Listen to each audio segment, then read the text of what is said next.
What does it take to make workshops work? And how can we facilitate collaboration that sticks and leads to results? My name is Miriam Hatness, and with the Workshops Work podcast, I'm on the mission to find the magic ingredient that makes workshops work. Today with me on the show is Michelle Howard, and we are speaking about being over doing in the workshop space, so stay tuned. And by the way, if you don't have pen and paper at hand, why don't you visit workshops.work, search for episode 43 and download my notes. So now lean back and enjoy the show. Hello, Michelle. Hello, Miriam. Lovely to have you on the show, joining from Australia. Yes, thank you so much for taking the work that you do around to the other side of the world. That's very exciting. Thank you for joining. And I initially reached out to you after seeing this Instagram post on, I think it was a community event for facilitators where you addressed the topic of ego and presence and being instead of doing. And I got very excited to talk about the topic with you. But before getting there, I would love to first hear your story and to explore how you discovered your superpower of facilitation. And what brought you to start collaborations, your business? Okay. So it's a story that goes back to the environment movement in Tasmania, which is even further away, the tiny little island at the bottom of Australia. And I was involved there in the early 80s in training in non-violent work and facilitation. So from that, I've worked in all sorts of different contexts, including in the arts, including government, including public policy and urban planning. But the thread through all of that is facilitating people to work collaboratively and to identify the wisdom and the knowledge that is in a group to support a different outcome. So that's where the name collaborations comes from. I really like that magic of people working together to discover what it is that glues them together. Yeah. And when did you put the label of facilitation on that? I probably put the label of facilitation on it. Actually, I think it has always been there since that early 80s because we did call ourselves facilitators. It was about delivering consensus decisions in that really heated environment of environmental action. You know, when passions are high, people have got to work quickly, the stakes are quite high. So you need to be able to work with that pressure and that diversity. And so, yeah, I think I talked about facilitation from that point, but it's manifested differently in those different work environments. And so your focus is until today is more the community work and community engagement, right? That and working within organisations to facilitate what I would call multidisciplinary teams. So when you get people from different disciplinary trainings, different backgrounds, wanting to input those different knowledge sets into a decision or into a planning process. And for me, a lot of that is connected with urban planning and the built environment. So you might have engineers, you might have architects, you might have urban designers, all needing to input expertise into a shared outcome. So I also work in that kind of context as well. So what have you learned from the community work that you can use for the work inside of organizations? For me, that everybody has a valid knowledge set that they bring to a process. It's interesting. I was reflecting on this, that I was raised as a Quaker, and Quakers have a healthy skepticism around power and hierarchies. Mm. So the idea that everybody has knowledge that is valuable to a process is something that has informed my work. And I think that's the same whether I'm working in a technical situation, in a government department or in a private sector organisation, or whether I'm in people's experience of a place, the fears they might have about change, how they are managing the pathway for their child with a disability into a disability system. It's very diverse, but all of those knowledge sets need to be given a hearing and understood and then integrated into the decision. So what is for you then the most important skill set a facilitator has to make this process easy? I think this is where the notion of ego and presence comes in, because what I observe is that there is a lot of facilitation that's available around people learning a particular technique. So it might be learning TOP, or it might be learning open space, or it might be online tools and strategies. And they are all useful and important. But I think my experience has taught me that the most valuable tool we've got is actually ourselves. And that all that we need to work hardest on is ourselves. And so our ability to reflect, to understand our own triggers, to manage that flurry of emotions that happens when you have somebody who's difficult or when a workshop isn't going the way you'd intended it, through being able to manage your own energy levels, you know, if you're working with a group over a number of days. So the management of the self, I think, is absolutely critical. And you can have all the techniques and coloured pens and sticky charts and things in the world, but if you're not managing yourself well, it's really hard to do a good job. Yeah, especially because it triggers over to the group. Yes, it does. Our own mindset. Yes, yeah. And the group triggers so much in us. Absolutely, yeah. And so it's that ability to both empathise with what is going on and connect with others whose experience might be very different from our own, and also have that kind of healthy detachment that enables you to zoom up, you know, like a bird and observe everything that is going on. So it's like that's the superpower, I think, is that balance between empathy and detachment, so that we can work with individuals and then also be available for the group as a whole. Yeah, and it reminds me of an analogy that you draw in our pre-conversation about parenting. And I spent some time thinking about this analogy and then thought that there's so many schools of thought when it comes to parenting. Where sometimes the parents are very close to the children and rather managers, and sometimes it's this totally anti-authoritarian parenting style. So what is your stance on that? Where does this analogy come from? Well, I was thinking, it's funny because I haven't really thought of the parenting analogy before until we were having our conversation. But, you know, there are a lot of things that fit about it. And one is, as a facilitator, that notion that we try to create safe space. Is that a familiar term for you? Yeah.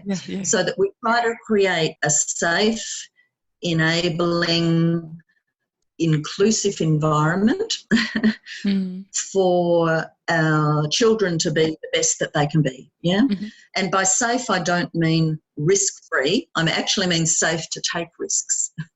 And I think it's the same with the group, that we try to create a space where people can be themselves and feel okay with that. They don't have to put on a charade because their boss is in the room, or because, you know, somebody they've got existing conflict with might spark off. We manage that. We show care for the group. So regardless of whether there are people there that, you know, we might not see eye to eye with, or giving us a hard time. We show care for all of the individuals and the group as a whole. And we set some clear boundaries about what we expect of the behaviour of the group from our experience as facilitator / parent and as facilitator. In my experience, these are the things that will help us as a group to work well together.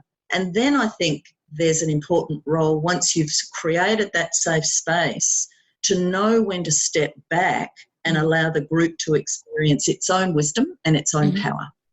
Yeah. And it's like those parents that do everything for their kids, the kids never experience their own capability. And I think it's the same with a group, that if you intervene constantly and fix things and, you know, act when the group perhaps needs to make its own decision on its own behalf, then similarly you implicitly disempower the people who are in the room. Yeah. And as you also said, it's about defining boundaries. Yes, absolutely. Because if you don't set these boundaries, then it's also difficult for the group to find its own pace and its own kind of rhythm to work on things. And for children, the same. Correct. I mean, I'm not a parent, but children who grow up without boundaries usually pays back to the parents. And it's funny because which I will call the hero facilitator, and this comes back to the notion of ego. So people whose facilitation style is to be very upfront and quite loud, quite commanding in their presence, quite directive in the way that they behave, you know, push people along at a pretty rapid pace, probably make a lot of jokes and talk a lot about themselves. That style of facilitation, which is almost a performance, in my experience, kind of pushes the group to the sides in a way, because the energy of the facilitator is taking up so much space. Yeah. So would you consider this ego? If the facilitator's playing too much with her or his own ego? Yeah, I think, I mean, that's one definition of ego. When I ran the professional development here in Australia, the definition of ego I used was one that is more aligned with psychology, which is that ego is our understanding of ourselves, the depth of that understanding, and our ability to calibrate what we know of ourselves against others and the rest of the world. So that an unhealthy ego means we just believe everybody thinks the way that we are, and, you know, we're the only way of seeing things, or that we don't know anything and, you know, we're really small. But a healthy ego is able to stand in its own knowledge and its own power, and also recognise that there is difference and that others have knowledge and power as well. Does that make sense? Yeah, it makes sense. And it's a more objective or more neutral definition of ego than what we often come across in other pieces of readings. Well, yeah, what's quite common in psychology, and I think psychologists try to support people to have that healthy balance, because my understanding, and I'm not a psychologist, but is that psychosis often relates to people having an unhealthy view of themselves in relation to the world. And a healthy ego is able to better balance the understanding of self with what else is going on in the world. You know, not everybody thinks the same way as me. My needs are not the most important. I don't know everything, you know, those sorts of things. Yeah.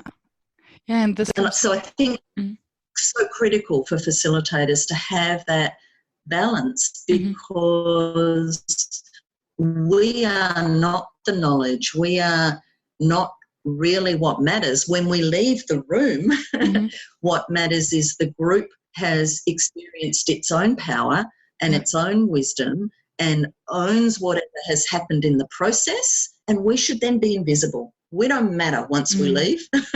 Once it's done and dusted, you know, if we've done a good job, the group should be owning it and running with whatever has happened between us. And then this facilitator that you described beforehand, who takes space by making jokes and having a big personality, then basically disturbs the group from reaching its goal. I have seen that style in action, and I talked about the Archimedes principle of facilitation. You know, the story of Archimedes, and when you put something into water, the bigger the volume of the object, the more displacement of the water. And I think that's the same with facilitation. You know, the bigger the volume of the facilitator, sometimes or often, I would say, the volume then of the group gets kind of turned down also, or can get turned down also.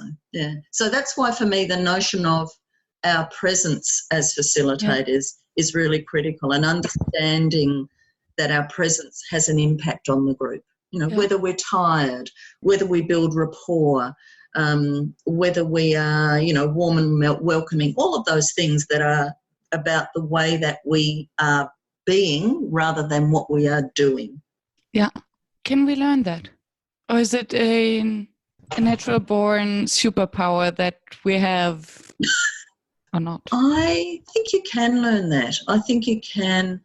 I mean, it's a bit like emotional intelligence, isn't it? It's a skill to practice. An example would be being able to listen deeply and actively versus talking all the time. You know, you've got to practice that, particularly if you're someone who likes to talk a lot. Yeah. It sounds to me as if it would start with self-awareness, though.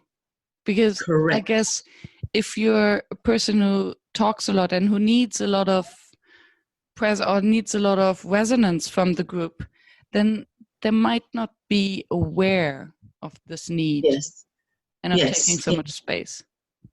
Yeah. Well, it's interesting. I think I said to you, I ended up writing a book about this notion of presence because I realised that my natural tendency is to act, you know, is to do something, and particularly to do something to fix a situation. You know, we don't like seeing people experience discomfort, and yet sometimes when you're facilitating, discomfort is like the sand in the oyster that creates the pearl. You have to support the group to sit with the discomfort to find those insights.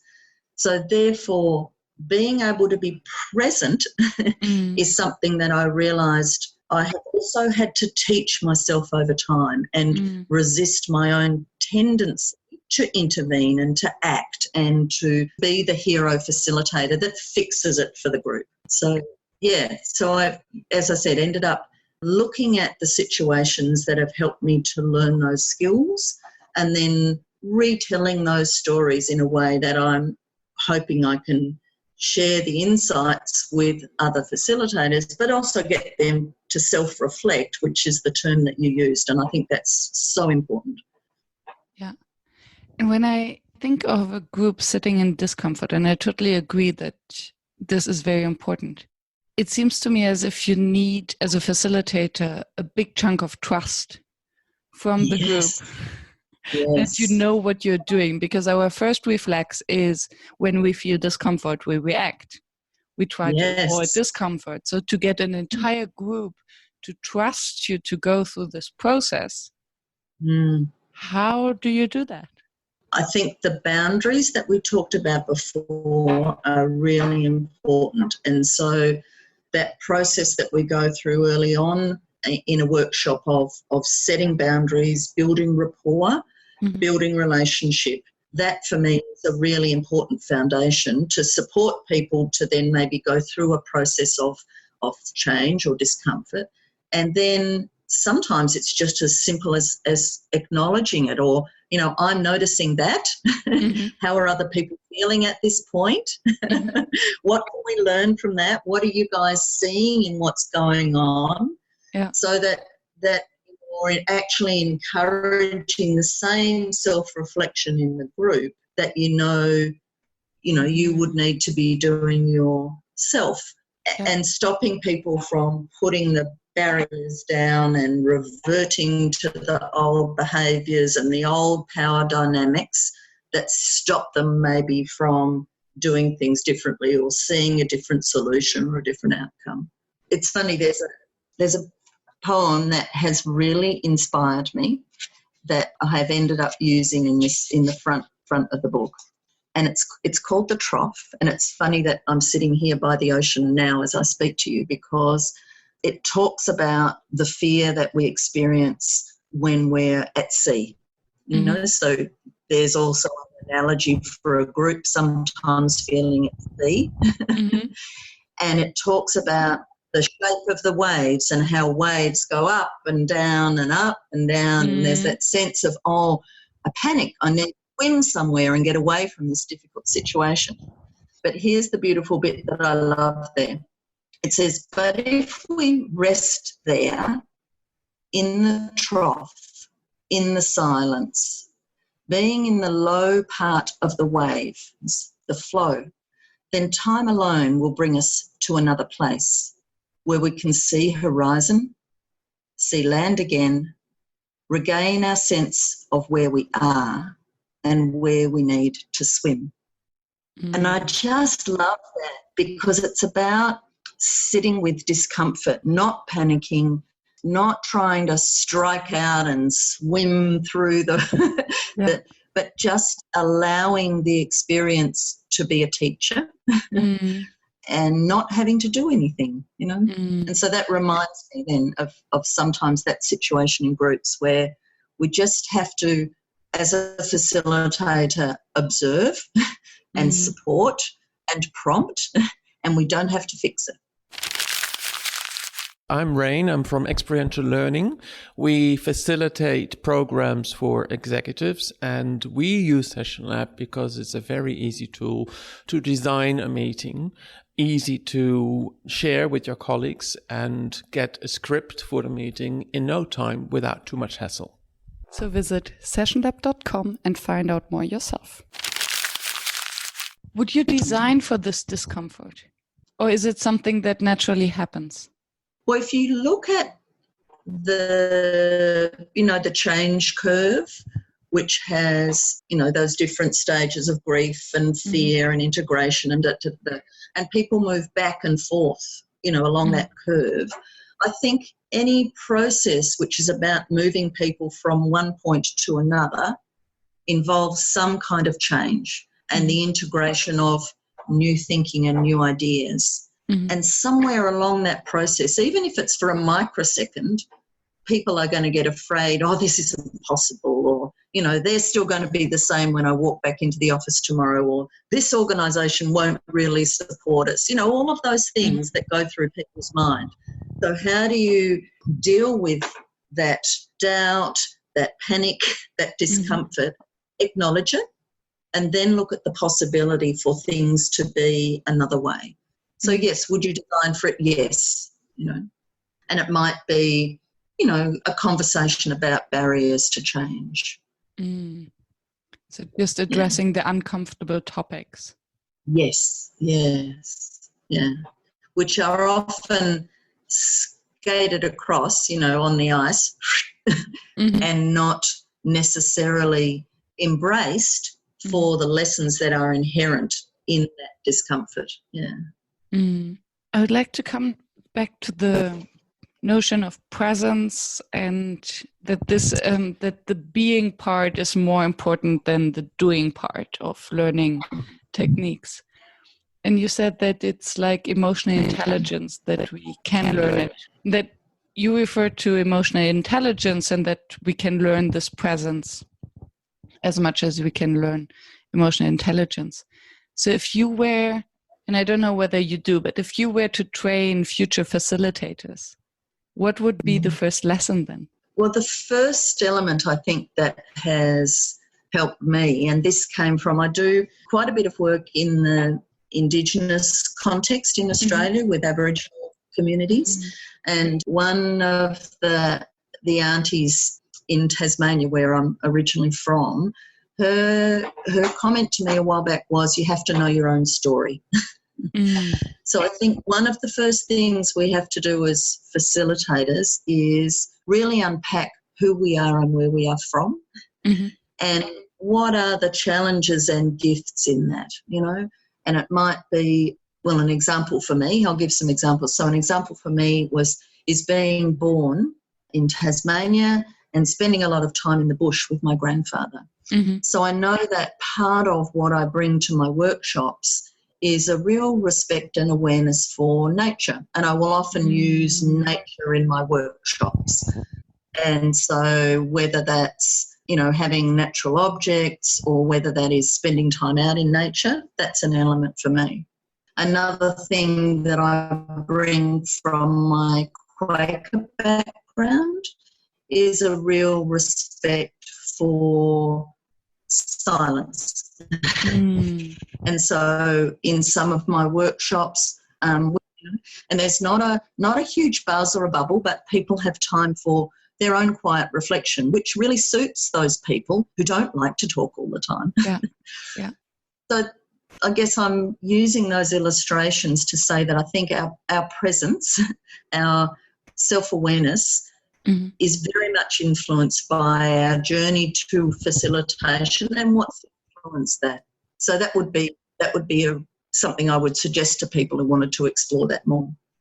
To what extent does what you just explained relate to the term of authenticity? Hugely. Hugely.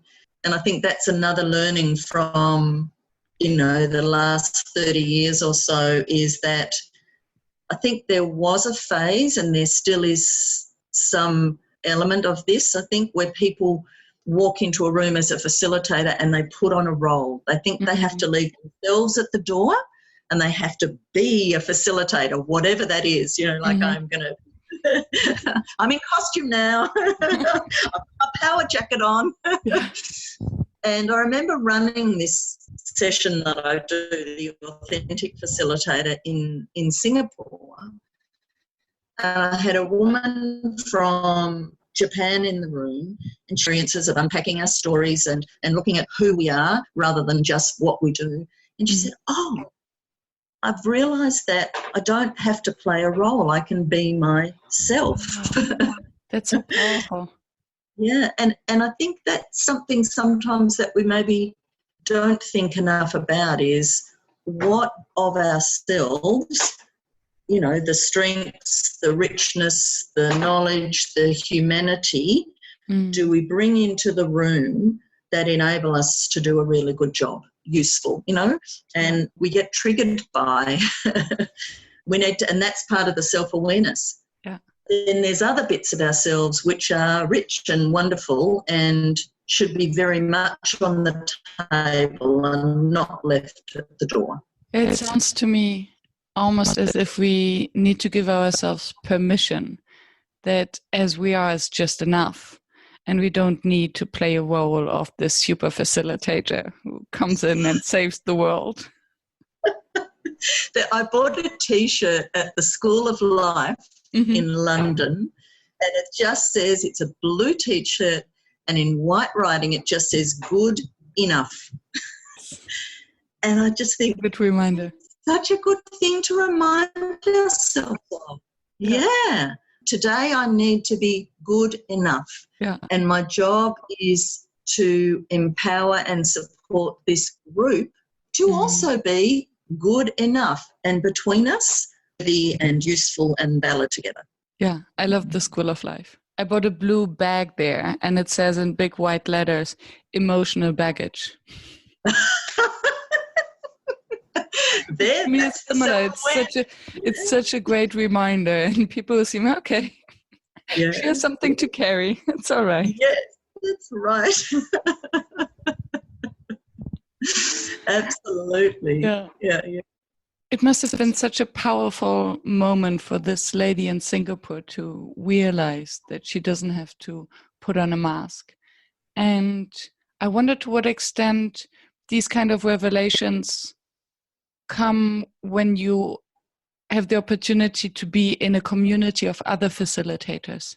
And I remember that you're very active in also bringing the community of facilitators together to learn from each other. So what are the benefits of this that you see, or why are you putting all the work in that? Oh, we're really lucky in Australia. We have both the national and then state-based networks. So the Australian Facilitators Network, and I'm part of the Victorian Facilitators Network. And I would call them like a peer learning environment.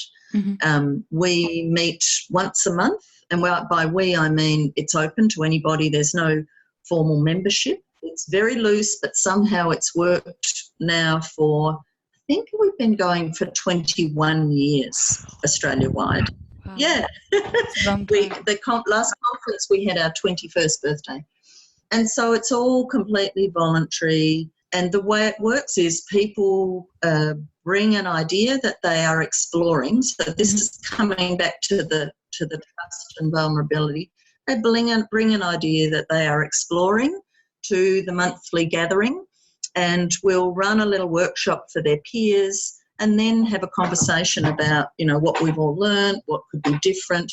And so it's a really nice way to be developing new things and testing out different approaches, for different techniques, different philosophies. It's been really important for me. It's been a great place to build my skills, but also to share knowledge with other people. Yeah. So is the notion of being overdoing something that is shared across the network, or is this something that is also discussed critically? Definitely something that is also discussed critically. And I don't want to say being overdoing, because it's not that the doing isn't important. Like, I'm a mega planner. You wouldn't believe my agendas. They've got all the resources in and all the time stuff and all that kind of thing. And that's the doing. But the being also means that I know I have confidence in myself, that if something isn't working, I can toss that out and work differently if I need to. Yeah, so that the tools, the time, the agenda are not my life raft for doing a good job. My life raft for doing a good job is my trust in my ability to relate authentically to the group. So the doing is absolutely critical. I wouldn't walk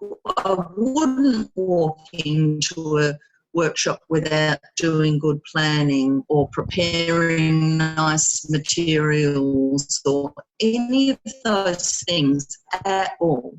But I also know, and this goes back to in times, all the planning and all the resources and all the stuff in the world doesn't mean anything. Sometimes just sitting with a group and allowing them to speak is what's going to be important. Yeah. And allowing this moment of silence that you referred to before. Yes. Yes. And not having to fill it because you panic. Thank you for this clarification. Beautifully said. Pleasure. Yeah. And it's interesting because I'm also a member of the International Association of Facilitators, and I have been accredited with them. But I guess I had some questions about that accreditation process, because it is so based on the doing, and the assessment is the doing, and in fact it was that process of doing the IAF accreditation which led me to write the book. So I thought, there's something interesting here. What is not being talked about is presence, is our being. And so then I went away and started to unpack that for myself, and that's how the book came about. So, I just wanted to kind of note that definitely there's different ways of seeing this, and I'm not wanting one to be right and one to be wrong. I'm just wanting to shine a light on the notion of being and presence as important. And when it comes to certification or accreditation, is then the being something that you can really test, a part of psychological tests, and wouldn't this then go too far for facilitation association? Yeah, that's interesting. So I guess it comes to the whole nature of accreditation, isn't it? And measurable skills, and what the reductive process that often happens when we want to accredit things and turn them into measurable skills. We have to be reductive. Yes. Yes. So this is not a criticism of the IAF. I really enjoy that community as well. But it's just an observation that I think that the focus there has been on tools and techniques and how well people manage that. How would you assess presence? So how people behave under pressure, I think, is often an interesting indication of their presence. Whether people kind of panic and stick really rigidly to a process and kind of then work against where the group is going, like against the flow of the water to come back to the water, swimming upstream. So that would be one thing. How do people manage under pressure? But I think also that you can definitely talk to people about things like their ability to self-reflect and what they know about themselves. You definitely can ask questions about, how people manage in different environments and different ways. So, I think you could unpack it. Yeah.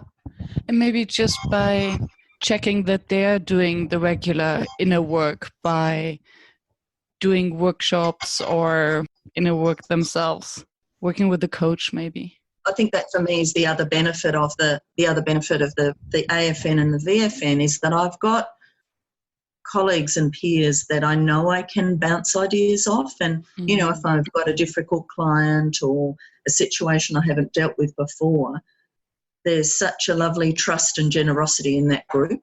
It's almost like a peer mentoring sometimes. I think that's so beneficial.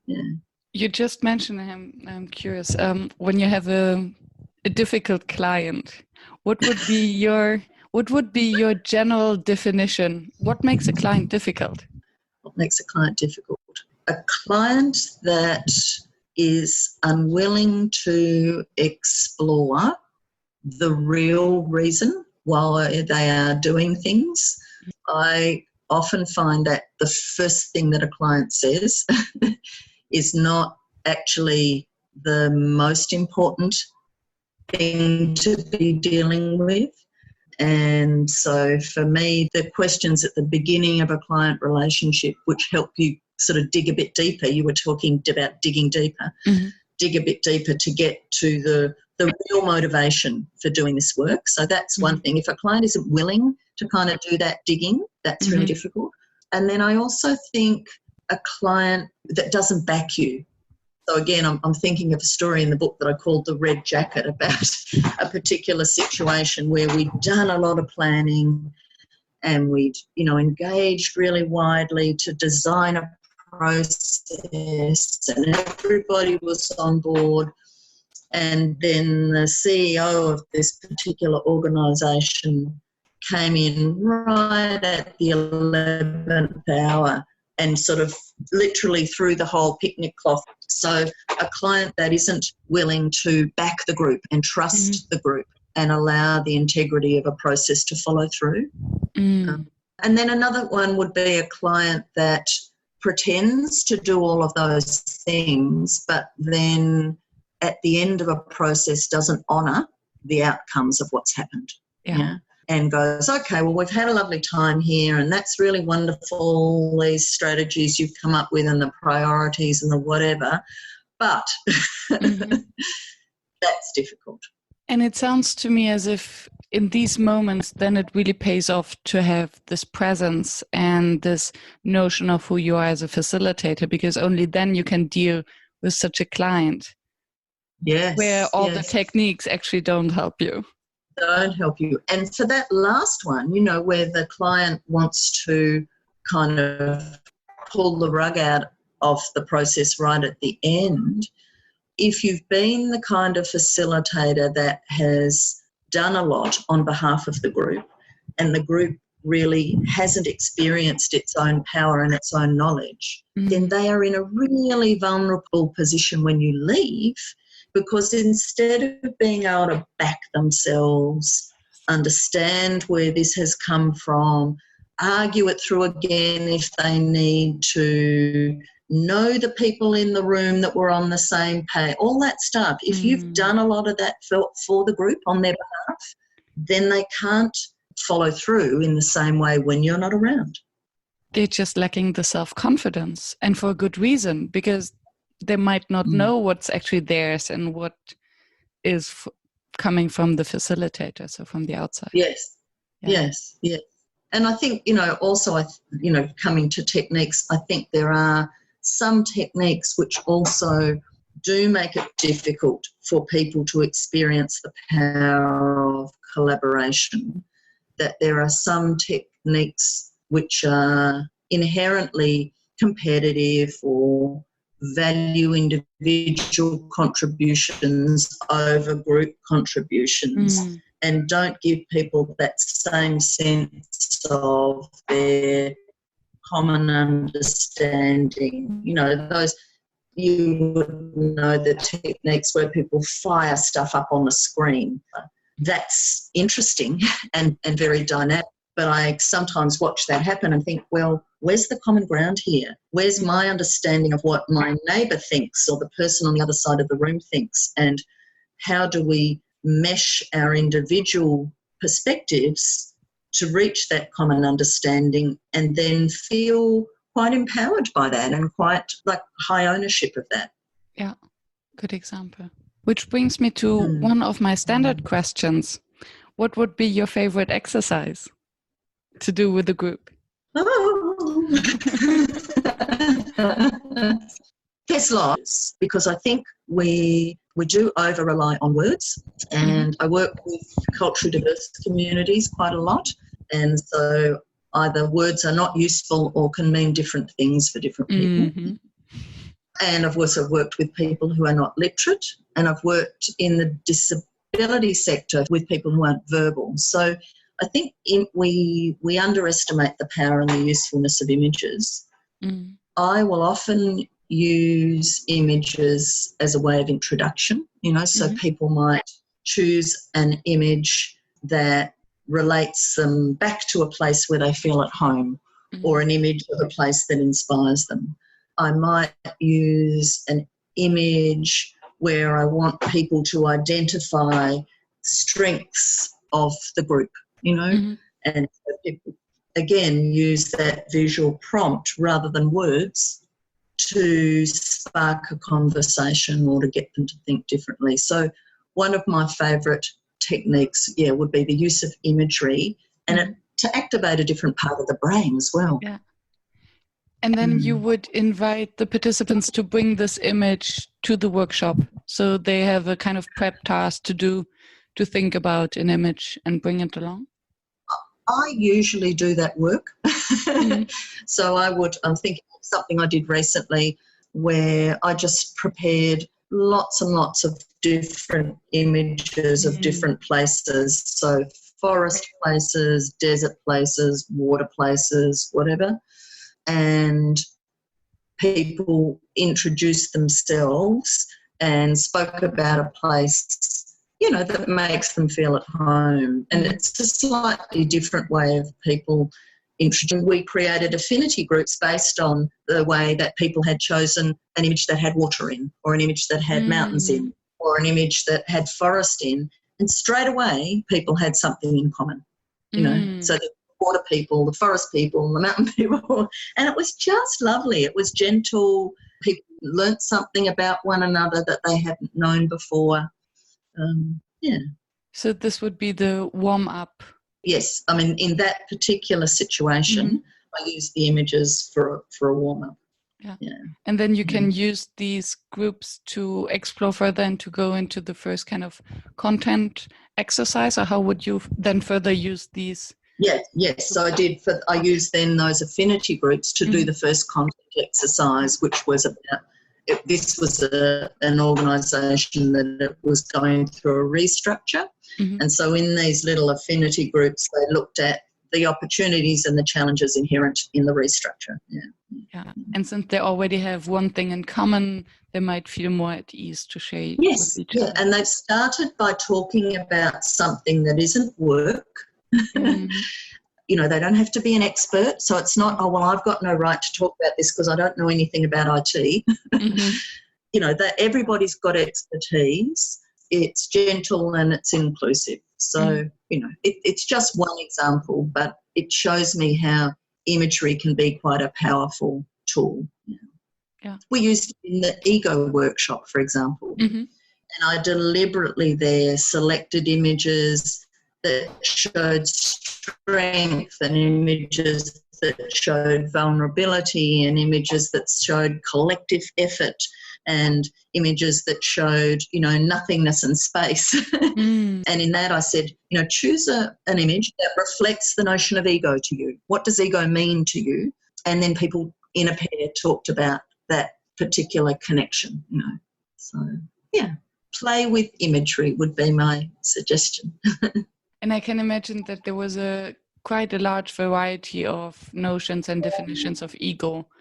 Yes, especially compared to the initial objective, very neutral one that you presented. Yes, absolutely.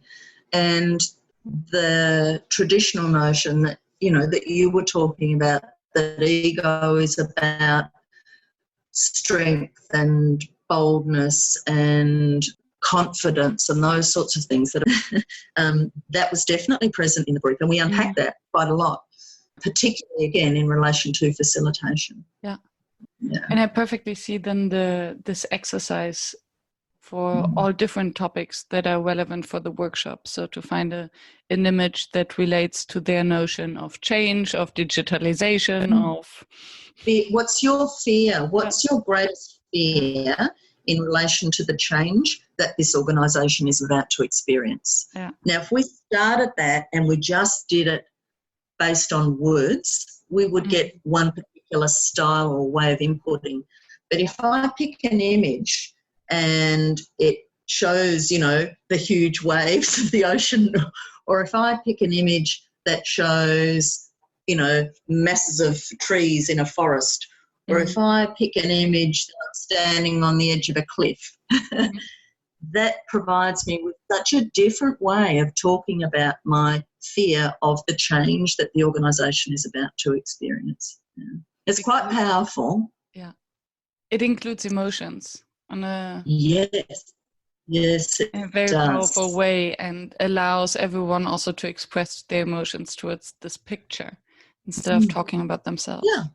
Yeah. Then it becomes the catalyst for a different kind of conversation, and you can say, find someone in the room who has an image that you also relate to and share the reasons that you picked your images. Or find someone in the room that's got an image that is very different from yours. They might be super excited about this change. They might have chosen 3 bottles of champagne or fireworks going off. I love that. And then you could even find this different person and find something to integrate. So what do you have in common? So on which grounds could you agree with this person who actually has a total opposite emotion about this topic than you have? Yes. So I think it just, for me, images enable people to operate on a different level and probably a deeper level than words alone. And also people are more likely to have a conversation than sit back. Yeah. Totally. Oh, thank you. Such great food for thought. A pleasure. I love the hands-on parts of this podcast. Well, you now you can put all these magical ideas together in the book of favourite techniques. Yeah, and actually, so it's funny that you mentioned that, because for every episode I write a 1-page summary with my golden nuggets, and there's always a do-it-yourself part and always 2 quotes and some nuggets. So I think that something is already emerging. I'll play around with that idea. Well, I want to say thank you, because coming back to that notion of sort of sharing knowledge, that's clearly what you are facilitating, is sharing of knowledge, and I just think that's such a wonderful thing to be doing. So I really have enjoyed being part of that, and very much appreciate you being the facilitator of that process. Thank you for appreciating. It's really nice to say that. That's okay. Hopefully it compensates for the dingy Airbnb. Yes. That's true. You're warm inside, warm on the inside. Awesome. Yes. This worked immediately. Good.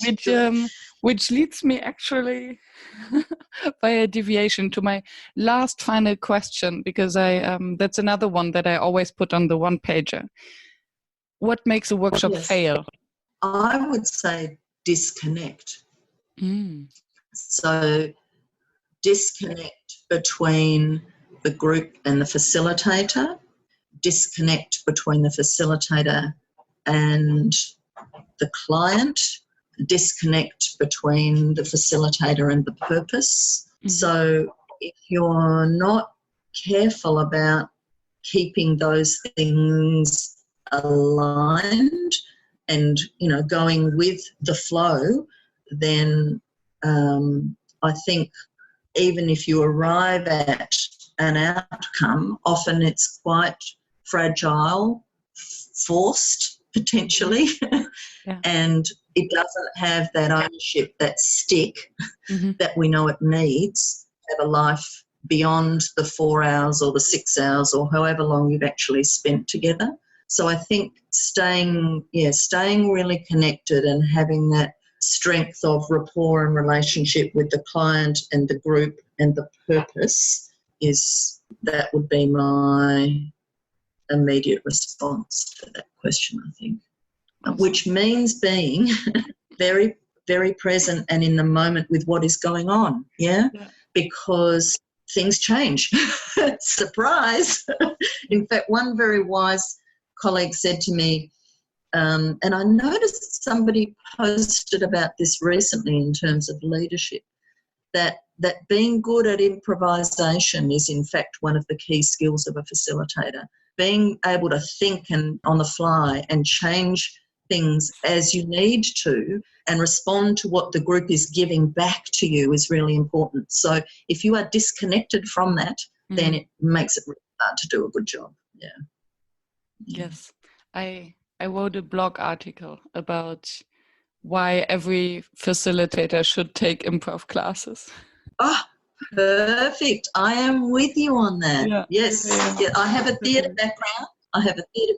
And it's so funny how I now remember those lessons of improv, the gifts of improv. Yeah. You're absolutely right. And it totally circles back to the notion of being. Yes. Being present, being with you, accepting your flaws. Accepting space. Yes. Yeah. Wonderful. If a listener somehow fell asleep after minute 1, just woke up and doesn't have time to listen to the entire episode again, what would you like this person to take away? Our conversation in a nutshell. I would say, well done on waking up. I hope you enjoyed your power nap. And I would say, look at how you can develop your awareness of self and what of yourself you bring into the room to support the group, alongside what is it that you do as a facilitator to support the group. So really take the time to continue to reflect on who you are and your strengths and your capacities and what you have to offer. Yeah. Don't take that for granted. And if now someone wants to reach out to you, work with you, find out more, I will definitely put the link to your book in the show notes. But how can people otherwise reach you? So the best way would probably be through the Collaborations website, which is collaboration.com.au. Yeah. And there's, some of this is on there. I have a bit of a blog on there. The ego blog is on there.